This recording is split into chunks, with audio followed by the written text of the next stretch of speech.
নমস্কার। গত পর্বে আপনারা দেখেছেন কিভাবে আমরা হাওড়া থেকে ট্রেনে বাসে করে মুকুটমণিপুর এসে পৌঁছলাম এবং একটি রাত কাটালাম। যদি কেউ এই পর্বটি না দেখে থাকেন তবে আই বাটনে লিংক দেওয়া রইল, দেখে নিতে পারেন।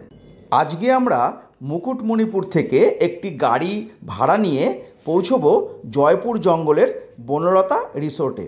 সেখানে রিসোর্টটি ঘুরে দেখব এবং লাঞ্চও করব। পরে শেষের দিকে আমরা মন্দির নগরী বিষ্ণুপুর শহরের কয়েকটি দ্রষ্টব্য দেখে রূপসী বাংলা ট্রেন ধরে হাওড়ায় ব্যাক করব। এই ট্রেনটি আমরা ধরব বিষ্ণুপুর স্টেশন থেকেই। কিন্তু আপনাদের অনুরোধ, ভিডিওটি শেষ পর্যন্ত দেখবেন আর লাইক আর শেয়ার করবেন। চলুন।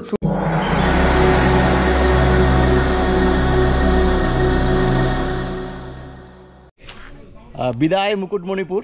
আমরা মুকুটমণিপুর থেকে বেরিয়ে যাচ্ছি। আমরা আজকে একটা ছোট গাড়ি করে নিয়েছি, আমাদের গাড়িও চলে এসেছে, অল্টো। এই দাদা আমাদের আজকের ড্রাইভার।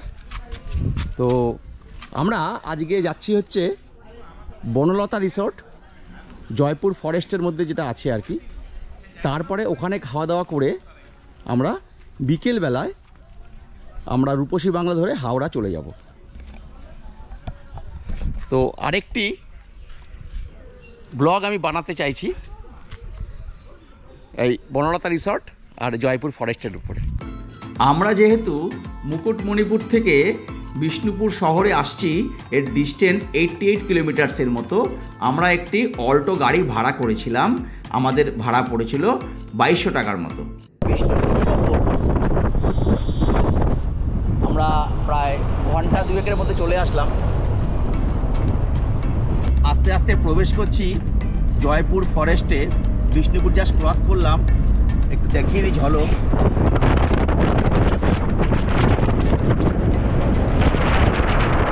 প্রায় 2 ঘন্টা থেকে 2.5 ঘন্টা জার্নি করে পৌঁছে গেলাম জয়পুর ফরেস্টে। আমরা এসছি জানেন তো মুকুটমণিপুর থেকে গাড়ি নিয়ে 80 কিলোমিটার্সের মতো ডিস্টেন্স আছে। কিন্তু আপনারা তো আসবেন বিষ্ণুপুর রেলওয়ে স্টেশন থেকে। বিষ্ণুপুর খুবই কাছে, 20 কিলোমিটার বা 17-18 কিলোমিটার হবে আর কি। তো এই দেখুন দৃশ্যটা, ঘন জঙ্গল, একটা দুটো মাঝখান থেকে গাড়ি যাচ্ছে। আমরা একটু দাঁড়িয়ে ফটোশ্যুট করছি। এই দিকটাতেও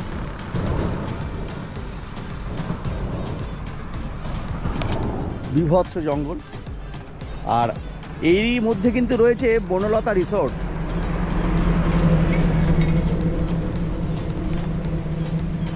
আমরা সেই বনলতা রিসোর্টেই আজকে খাওয়া দাওয়া করব, যে কারণে আসা।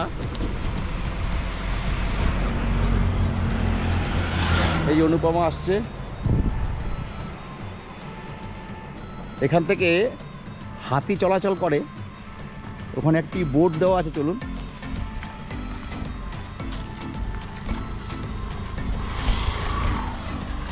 বেশ ভালো লাগছে, চলুন।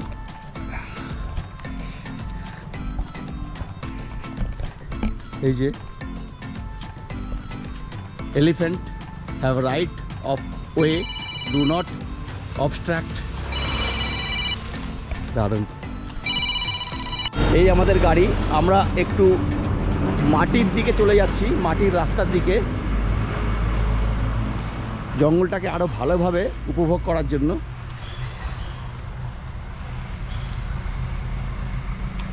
আর একটা কথা বলে রাখি, এই জঙ্গল কিন্তু 100 স্কোয়ার কিলোমিটার বিস্তৃত। এখানে পাওয়া যায় শাল, নিম, মহুয়া ইত্যাদি গাছ। আর আগেই বললাম যে 17-18 কিলোমিটার বিষ্ণুপুর শহর থেকে। আর এই জঙ্গলের যদি উপভোগ করতে হয় আপনাকে আসতে হবে বনলতা রিসর্টে, একটা দিন থাকতে হবে। দেখুন এখানে মনে হয় পিঁপড়ের ঢিপি নাকি করেছে। এবার বলি এই বিষ্ণুপুর জয়পুর ফরেস্ট বনলতা রিসর্ট ট্যুরটি কিভাবে করবেন। নিজস্ব গাড়ি হলে তো কথাই নেই, মাত্র 140 কিলোমিটার্সের মতো ডিস্টেন্স আপনি খুব সুন্দর করে বনলতা রিসর্ট এবং জয়পুর ফরেস্ট উপভোগ করতে পারবেন। আর যদি ট্রেনে আসতে চান, শালিমার অথবা সাঁতরাগাছি স্টেশন থেকে আরণ্যক এবং রূপসী বাংলা ধরে দিনের দিনেই পৌঁছে যান বিষ্ণুপুর স্টেশনে। সেখান থেকে আপনি টোটো বা বাসে করে পৌঁছতে পারেন জয়পুর ফরেস্টের বনলতা রিসর্টে। আর ওখানে লাঞ্চ করে বা খাওয়া দাওয়া করে বা একটা দিন থেকে পরের দিন আপনি বিষ্ণুপুর শহরের বিভিন্ন দ্রষ্টব্য দেখে আপনি সেম ওয়েতে ব্যাক করতে পারেন। অবশেষে আমরা পৌঁছে গেলাম বনলতা রিসর্ট, যার সুখ্যাতি আমি করছিলাম। ভিতরে যাই, খাওয়া দাওয়া করি, আর যতটা পারি ফটো তুলে দেখাই। আর উল্টো দিকে দেখুন জঙ্গল এবং শাল কাঠের খুঁটি সব কেটে কেটে ডাম্প করে রাখা আছে। আর এই হলো বাইরের সিনটা। এখানে আরও সব দোকান টোকান আছে, ছোট্ট একটি জনপদ। আর এদিকে কিছু দোকান আছে যেগুলো হাতের কাজ, বাঁকুড়ার পোড়ামাটির কাজ ইত্যাদি।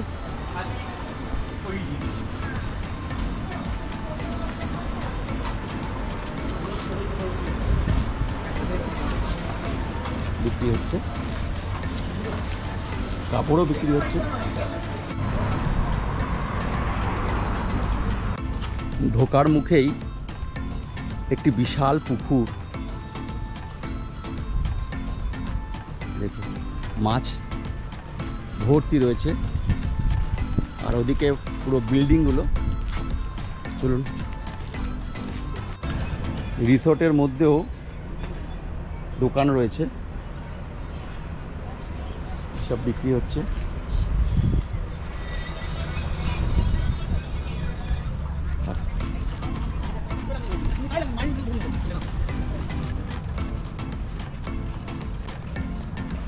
এই হলো বনলতা রিসর্টের মূল প্রবেশ পথ।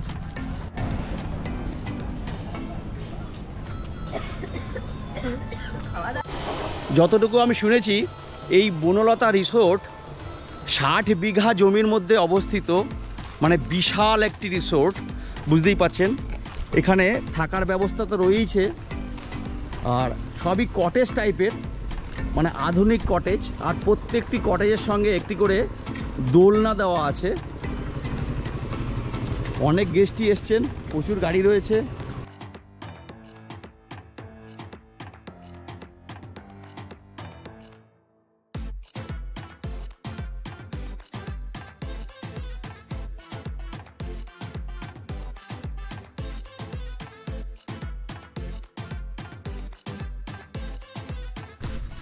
আর দেখুন দোতলা কটেজগুলো কি সুন্দর র্যাম্প করে দিয়েছে উপরে ওঠার জন্য। এদের বেশিরভাগই শাকসবজি এখানে চাষাবাদ হয়। দেখুন গাছে কিরকম সুপারি হয়েছে। আর এই গরমের মধ্যেও দেখুন কি সুন্দর ফুল ফুটেছে, গাঁদা ফুল। বিশাল এরিয়া, বিশাল বিশাল এরিয়া। চলো, এটি হলো কুদ্রি প্লান্টেশন, কুদ্রি গাছ। এই যে কুদ্রি হয়ে আছে অনেকগুলো, এই যে কুদ্রি, কলা সবই হচ্ছে। ছোট ছোট গাঁদা, মিনি গাঁদা বলতে পারেন। আর পাশে দেখুন এখানে ড্রাগন চাষ হচ্ছে, ড্রাগন ফ্রুটস যে আমরা খাই। এই যে ড্রাগন ফ্রুটস কোথায়, এই যে একটা হয়েছে ড্রাগন ফ্রুটস।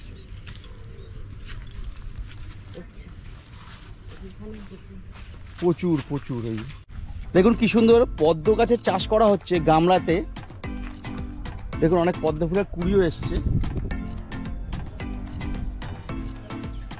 আর এই নার্সারিতে পাতাবাহার, ঝাউ গাছ ইত্যাদি চলছে। ইমু পাখি, এটা কি ইমু পাখি? তো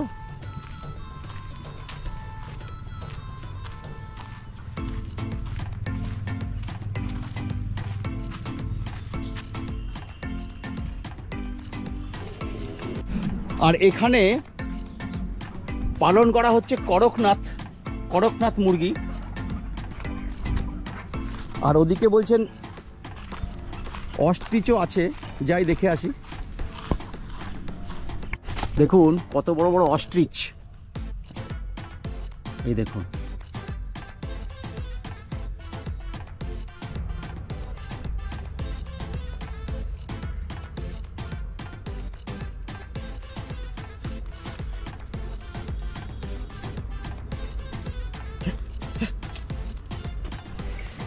এদিকে রয়েছে টার্কি, প্রচুর, কত ফার্ম এদের, বাপরে বাপ।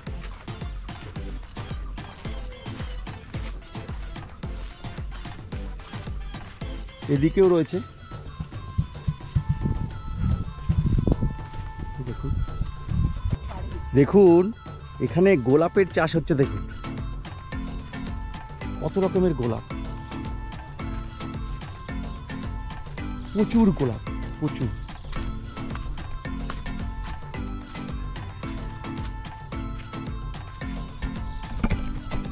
এক দারুণ অভিজ্ঞতা, সত্যি ভালো লাগছে।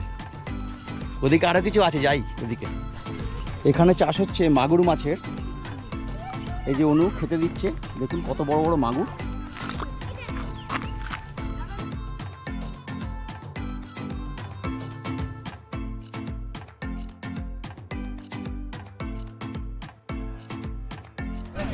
এখানে দেখুন ডাঁটা শাকের চাষ হচ্ছে প্রচুর, লাল ডাঁটা। এখানে 2500 থেকে রুম শুরু হয়, 2500, 4000, 5000, বিভিন্ন রকম রুম আছে। এই একটি কটেজের পাশ দিয়ে আমি যাচ্ছি। এখানে খাওয়ার টেবিল সামনে, আর প্রত্যেকটির সঙ্গে একটি করে দোলনা। অবভিয়াসলি প্রিমিয়াম কটেজ হলে তবেই দোলনা পাবেন। একটি রুম দেখাচ্ছি, একটু আগে চেক আউট হলো, আর হাউসকিপাররা এটাকে ঠিকঠাক করছেন।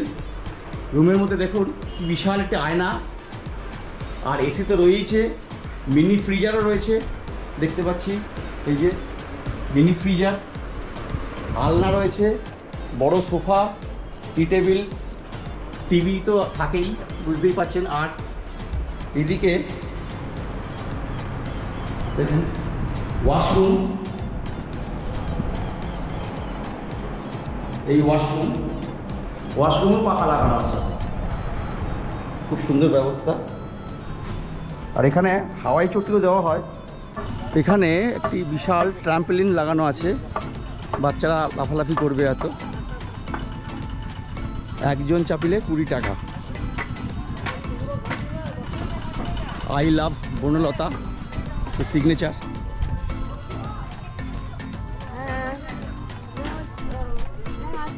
এটি হলো এদের ওপেন রেস্টুরেন্ট। তো এখন গরম পড়ার জন্য লোকজন নেই, সবই এসিতে চলে গেছে, আমরাও যাব। এখানে বনলতা ফুড প্রোডাক্টসের মধ্যে কী কী পাওয়া যাচ্ছে দেখুন, ম্যাঙ্গো ক্রাশ জুস, পান শট ইত্যাদি। এটা হচ্ছে এদের এসি সেকশন। এসি সেকশনে বসে আমরা এখন খাওয়া দাওয়া করবো, পুরো ভর্তি। এই এসি রেস্টুরেন্টের মধ্যে কিন্তু 3-4টে কেবিন রয়েছে ক্লোজড, যেখানে আপনি লিকার সেবন করতে পারেন, এবং তার জন্য আপনাকে চার্জ দিতে হবে এক্সট্রা 200 কি 300 টাকা।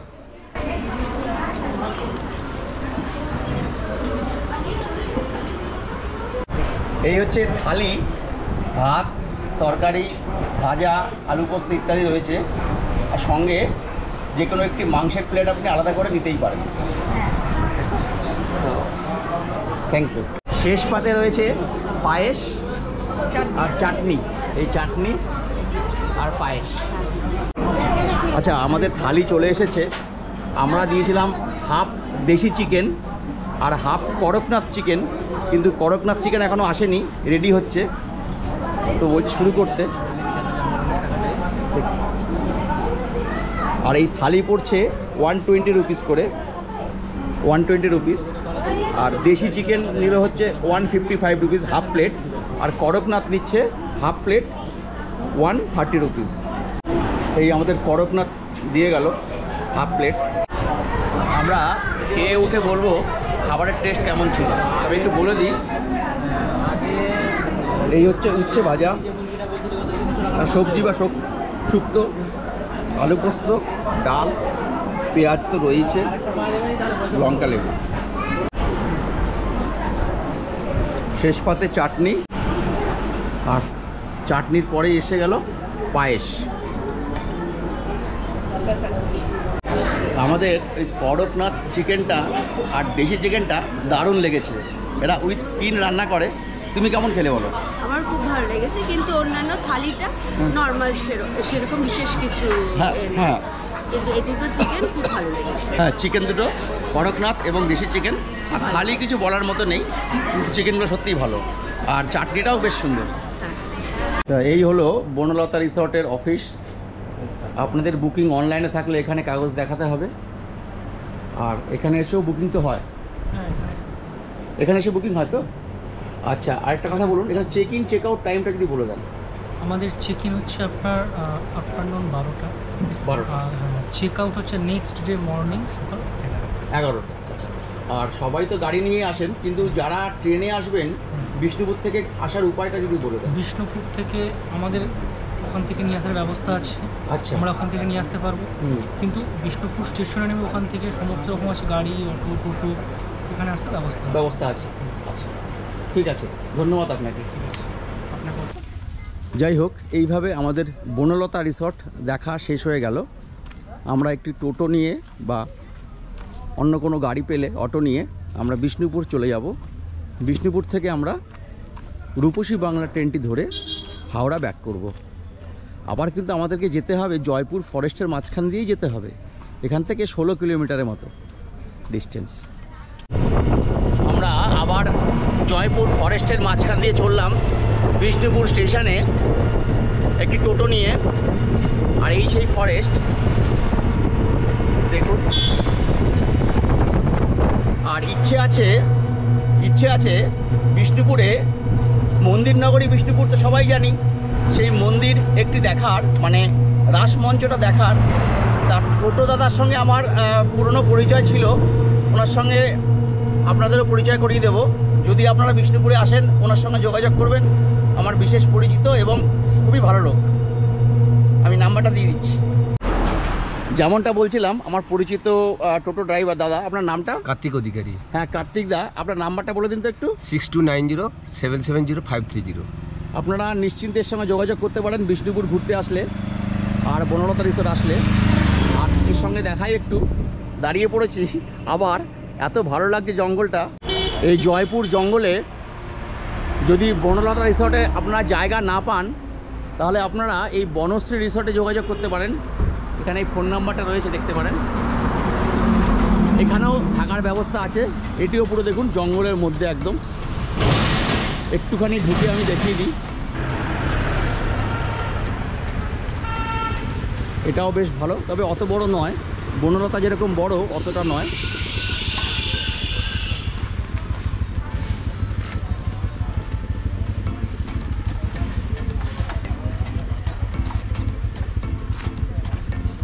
আমরা এখন বিষ্ণুপুরে ঢুকছি, বিষ্ণুপুর টাউনশিপে।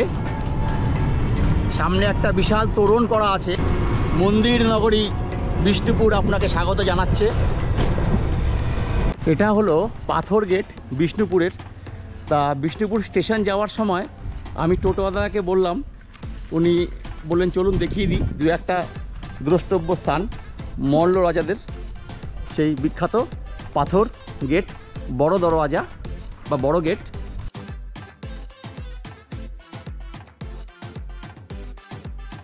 গড়দরজা,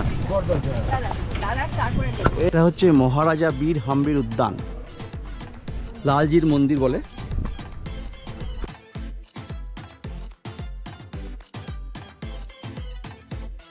এই হলো লালজির মন্দিরের ভিতরটা। এই সেই বিখ্যাত মল্ল রাজাদের রাসমঞ্চ। ব্যবহার নিষেধ।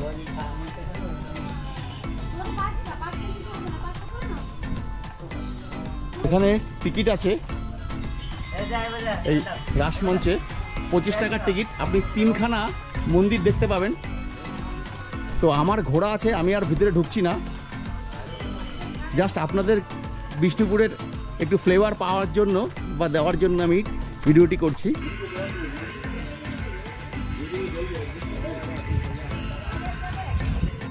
আমরা চলে এলাম বিষ্ণুপুর স্টেশনে। এখনও ট্রেনের টাইম হয়নি, ঘন্টা দেড় দুয়েক টাইম আছে এখনও। তো ভালোই হলো আমাদের এই ট্যুরটা। আর যে এই বিষ্ণুপুরে যে কয়েকটি মন্দির আপনাদের দেখাতে পারলাম, এটা নিজেকে ধন্য মনে করছি, কারণ আমি বুঝতে পারিনি যে বিষ্ণুপুরটা আমি ঘুরতে পারবো এত অল্প সময়ের মধ্যে। তো আমি বলি কি, আপনারা যদি আসতে চান কলকাতা থেকে বা হাওড়া থেকে সাঁতরাগাছি থেকে ট্রেনটি ধরবেন রূপসী বাংলা, সকাল 9:30টার সময় এখানে নামিয়ে দেবে। আপনি জয়পুর ফরেস্ট, বিষ্ণুপুরের কয়েকটি মন্দির দেখে বনলতায় খাওয়া দাওয়া করে আবার বিষ্ণুপুর থেকে বিকেলে এই 5:30টার ট্রেন, সেম ট্রেন রূপসী বাংলা ধরতেই পারেন। তো যাই হোক, ভালো থাকবেন, একটু সাবস্ক্রাইব, লাইক ইত্যাদি করে দেবেন। ধন্যবাদ।